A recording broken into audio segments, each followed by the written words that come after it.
Agora a gente já tem no nosso estúdio aqui o Rafael Sampaio. Obrigado pela presença, Rafael.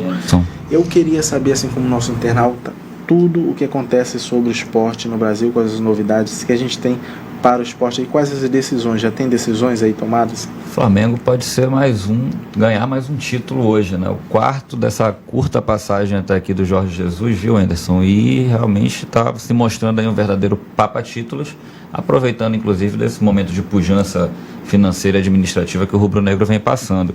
O jogo de ida lá no Equador, a gente lembra, foi 2-2, a final da Recopa Sul-Americana, frente a frente aí campeões da Libertadores da América e da Copa Sul-Americana do ano passado. A gente tem então Flamengo e Independiente Del Valle, hoje no Maracanã a partir das 9h30 pelo horário de Brasília, 8h30 da noite aqui para nós em Manaus. E a boa notícia para os rubro-negros são justamente as voltas do Rafinha e do Arrascaeta, né? Eles estiveram fora da última partida do clube, que foi a final do Carioca contra o Boa Vista, mais uma taça inclusive conquistada na final da Taça Guanabara, melhor dizendo. E por outro lado estão confirmadas as ausências de Rodrigo Caio e Bruno Henrique, que se machucaram no jogo de ida da Recopa, né? O Bruno Henrique inclusive houve uma comoção, um susto muito grande, porque inicialmente se acreditava até que ele poderia ter quebrado a perna, mas não, ele está fora por lesão ali, não vou até ler porque é bem complicado o nome aqui, ligamento colateral lateral do joelho direito, além de um estiramento na cápsula posterolateral do mesmo joelho. Não dá para decorar, não, é difícil, né? Eu queria perguntar de ti, assim, se a saída desses dois jogadores e o retorno desses outros dois jogadores, isso vai se fazer um diferencial no jogo de hoje? Olha, o Flamengo também é servido de peças, né? Ali a gente tem, por exemplo, a ausência do Rodrigo Caio na zaga, você já tem aí jogadores que chegaram, o próprio Léo Pereira que foi contratado, né? E então o que pode pesar talvez um pouco seja a questão do entrosamento, né? Vale lembrar que o Flamengo também perdeu o Pablo Mari, que foi negociado aí com o Arsenal da Inglaterra. No caso do Bruno Henrique, a coisa eu acho que já fica um pouco mais tranquila, viu, Anderson? Porque você tem a contratação do Michael, que foi o grande destaque do Goiás no Campeonato Brasileiro de 2019. Você tem a chegada do Pedro, que dá para o Jorge Jesus, o treinador rubro-negro, uma opção ali de centroavante. Então você pode, de repente, o Gabriel, que costuma fazer essa movimentação ali mais centralizada no comando do ataque, ele não é exatamente um centroavante de área, como o Pedro atua até muito bem, e isso pode, de repente, ele pode deslocar o Gabriel ali para a esquerda, onde o Bruno Henrique normalmente atua, ele pode colocar o Michael, que também tem familiaridade ali com aquele lado do campo, e deixar o Gabriel ali na sua posição de meio campo. Enfim, o Jorge Jesus tem possibilidade, e dessa forma eu acredito que ele vai sim encontrar soluções. Ele tem o elenco muito nas mãos dele e vai conseguir, não tenho nenhuma dúvida, encontrar soluções. E vale lembrar que o jogo vai ser no Maracanã.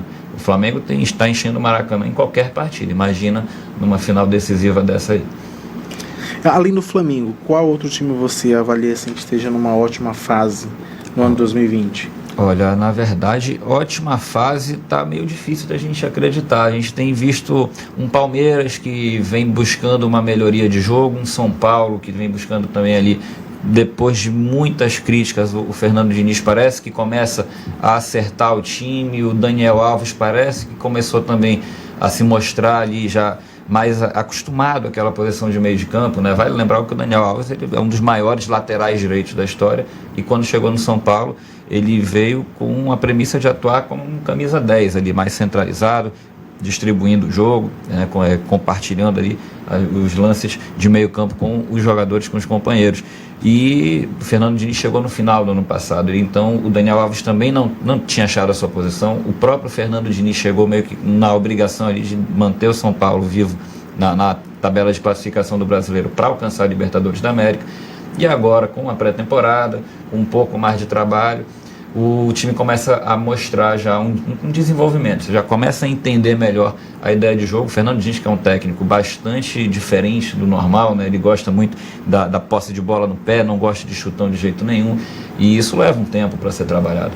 Então, hoje, tem uma questão que eu acho que é até um azar do Fernando Diniz. Os times em que ele passa criam muitas chances e não fazem os gols, né? Ele saiu do Fluminense, porque o Fluminense tinha um aproveitamento muito baixo em número de vitórias, mas era o time, mesmo na zona de rebaixamento em alguns momentos no Campeonato Brasileiro, que mais chutava gol, que mais criava oportunidade. Faltava ali aquele pé certeiro para colocar a bola nas redes. O São Paulo parece estar encontrando isso. Conseguiu um 4-0 agora na última rodada do Campeonato Paulista. Vale lembrar que contra o time mais fraco é verdade, mas demonstra ali algumas soluções. O Alexandre Pato, que vinha muito criticado, já começa a se mostrar mais ativo em campo. Enfim, o São Paulo talvez seja aí um time para se observar nas próximas semanas, né? Porque tudo também é muito rápido no futebol. Com relação não ao futebol, mas à parte emocional, a gente tem uma certa euforia da torcida do Botafogo, apesar de todas as dificuldades do clube financeiras e um momento de transição para virar ali clube empresa. O Botafogo tem feito boas movimentações no mercado.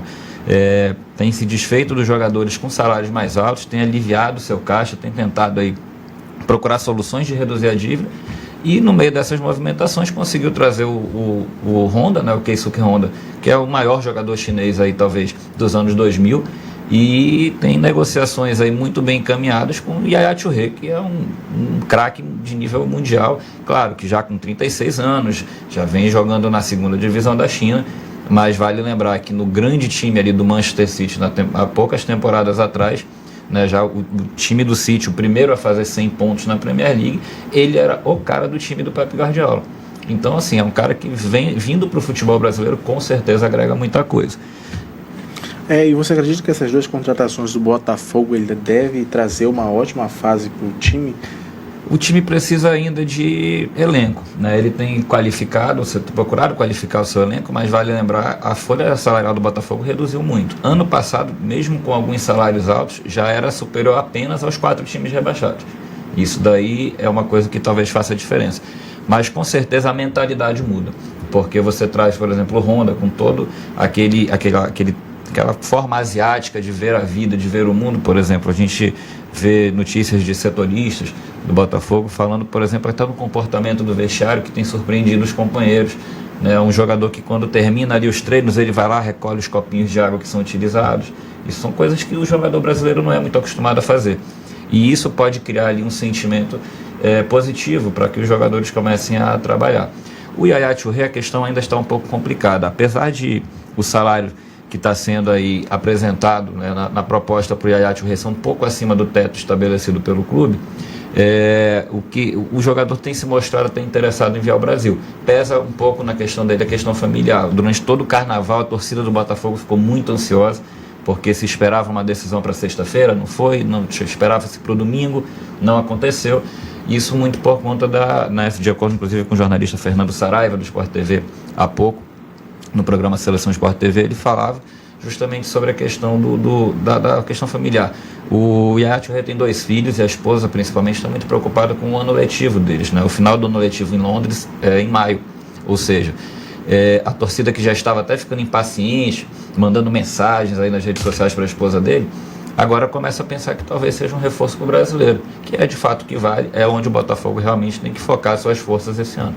Falar sobre esses comentários internacionais em relação ao esporte. O coronavírus deve trazer alguma movimentação aí que possa atingir os torcedores que estão aí esperando grandes eventos? A gente já tem uma movimentação, inclusive a própria possível vinda do Yaya Touré, ela coincide com a saída de vários jogadores que já estão na China, muito por medo do coronavírus. E já até num patamar superior, a gente também começa a discutir as Olimpíadas, né, os Jogos Olímpicos que vão acontecer em Tóquio este ano. A gente tem aí a data dos Jogos Olímpicos marcadas entre 24 de julho e 9 de agosto. E esse medo, né, essa grande epidemia de coronavírus tem colocado os Jogos Olímpicos em discussão. A gente teve uma declaração do Dick Pound. O Dick Pound ele é o membro mais antigo do Comitê Olímpico Internacional, para você que está nos assistindo. E ele falou que em até 2 ou 3 meses haveria uma decisão se os Jogos Olímpicos seriam cancelados. Não se falou nem em adiamento dos Jogos Olímpicos, e sim cancelamento. Isso gerou muita repercussão, principalmente ontem. Mas vale a gente ressaltar que hoje o próprio coordenador, o diretor do Comitê Olímpico Japonês, né, que está coordenando toda a preparação das Olimpíadas desse ano, deu uma resposta ao Dick Pound, o Toshiro Muto, que é o diretor executivo lá do Comitê Olímpico, e ele disse que está fora de cogitação o cancelamento dos Jogos, né? Vale lembrar que o próprio primeiro-ministro japonês, ele ele fez um apelo para que os grandes eventos que vão acontecer nas próximas semanas sejam cancelados ou pelo menos reduzidos, para justamente tentar, pela aglomeração de torcida, de atletas e tudo, tentar diminuir essa expansão. Você imagina, Anderson, que atletas do mundo inteiro estarão lá. Então, é uma forma pode ser uma possibilidade de disseminar o vírus aí por diversos países. Mas o cancelamento, ele está até o momento descartado, de acordo com o Toshiro Muto, o diretor executivo, o que eles vão analisar nas próximas semanas, de repente, alguns pequenos ajustes na passagem da tocha olímpica pelo país. Ela começa em março, a partir do dia 26, e talvez esse roteiro aí, que vai rodar todo o Japão, possa sofrer alterações dependendo do desenvolvimento aí do coronavírus.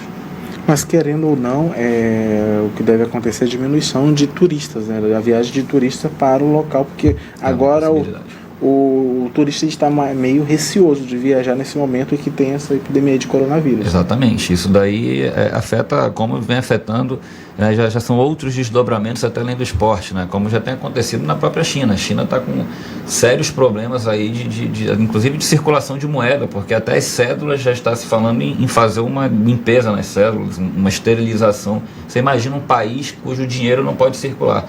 Então você imagina assim, isso no Japão com certeza, ou não sei se com certeza, mas muito provavelmente vai ter um reflexo também, de repente até no impacto financeiro que eles esperavam com o turismo por conta da realização dos Jogos Olímpicos, sem dúvida. Rafael, eu queria que você comentasse também um pouco para os nossos internautas que estão acompanhando, a gente agradece a presença de todos vocês, sobre o Carnaval do Rio. O Carnaval, só uma rapidinho, desculpa Anderson, só para fechar aqui de esporte. Logo mais 4 horas também, para quem é aficionado aí por futebol europeu, entram em campo Real Madrid e Manchester City pela UEFA Champions League. E o Carnaval do Rio, né, como você perguntou, a disputa está acirrada, a gente teve algumas polêmicas, né, teve muita discussão a respeito de determinados desfiles, mas tirando as polêmicas de lado e falando realmente da diversão, a gente pode falar que foi um carnaval muito bonito, um carnaval de grandes desfiles, de escolas realmente mostrando aí todo o seu tamanho, todo o seu poder histórico, e a apuração está em andamento. Então logo mais a gente deve saber aí quem vai ser a grande campeã, né? Deixa a sua opinião aí, você que está acompanhando o Tucumã Notícias segunda edição, bota seu comentário aí nas nossas redes sociais, que eu tenho certeza, para ver se você acerta aí o campeão. Quem você acha que é o campeão do Rio, é isso? Tá difícil, eu não vou me arriscar nesse palpite não, eu vou muretar. Olha, vou você pode deixar seu comentário aí, você que assistiu, acompanhou a transmissão lá do Carnaval do Rio, pode deixar seu comentário, seu palpite de quem deve ser o campeão lá do Carnaval do Rio de Janeiro. A gente agradece vocês que estão acompanhando a nossa transmissão, a nossa programação no portal Tucumã. Estamos finalizando mais um Tucumã Notícias, eu volto com vocês amanhã a partir das 15 horas aqui com o Tucumã Notícias. A nossa programação fica aí para você que quer ficar sempre bem informado com tudo que acontece aqui em Manaus, na capital, também no interior do estado, no Brasil e no mundo. Eu me despeço com vocês, obrigado Rafael pela presença, pelo comentário, já convido você a participar de outros programas aqui com a gente, e a gente fica por aqui, se despede de vocês, até amanhã. Tchau, tchau. Boa tarde, até amanhã.